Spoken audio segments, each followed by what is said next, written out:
আমি একটা জিনিস আসলেই বুঝি না, কাপড় উঠাই আমি, শরীর আমার, কাপড় আমার, জলে সারা বাংলাদেশের মানুষের।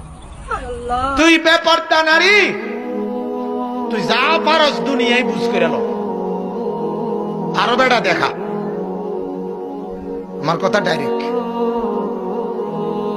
তুই আরো অসভ্য দেখা, তুই রাস্তার লম্পট যত ফাঁস সব ডিরে দেখা। হিসাব রাখ কতজন তোরে দেখে হাসছে। কিন্তু আল্লাহ বলে, বন্ধু জানাই দিয়ে ওই নাফরমান বেপরদা নারীকে আমি রব্বুল আলামিন জান্নাতের ঘ্রাণ নাকেও লাগতে দিব। অথচ জান্নাতের ঘ্রাণ বলে নবীজি বলছেন 500 বছরের রাস্তা এখান থেকে। কি রামচন্দ্রপুর মাস দিয়ে লাগছেন আপনারা? রামচন্দ্রপুর হইতো না, এর দূরও না, আরো কম। কদ্দূর বেশি? কিটা দিয়ে বুঝাবেন আপনি? কি দিয়ে বুঝেন না এমনি কথাটা? কিটা দিয়ে মাপবেন আপনি? হুতা দিয়া না সিনজি দিয়া?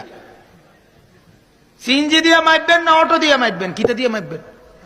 500 বছরের রাস্তা, 500 বছর আপনি হায়াত পাইলে না মাপতেন মিয়া? কথা বলছেন না? 500 বছরের রাস্তা মাপতে আপনিও তো 500 বছর হেমাতার যাইতে হইব। তো আপনি যাবেন কেমনে হেমাতার? তো আপনার 500 বছরে নাই বেড়া, আপনি তো 500 বছর তলে রকেট চালাইতে হইব। তাই না আপনি জেনে গিয়ে পৌঁছবেন?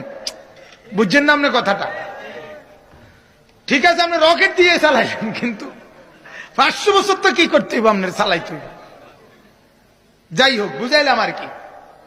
500 বছরের রাস্তা আল্লাহ নবী বলেন দূরে থাকতেই জান্নাতের ঘ্রাণ নাকে লাগে।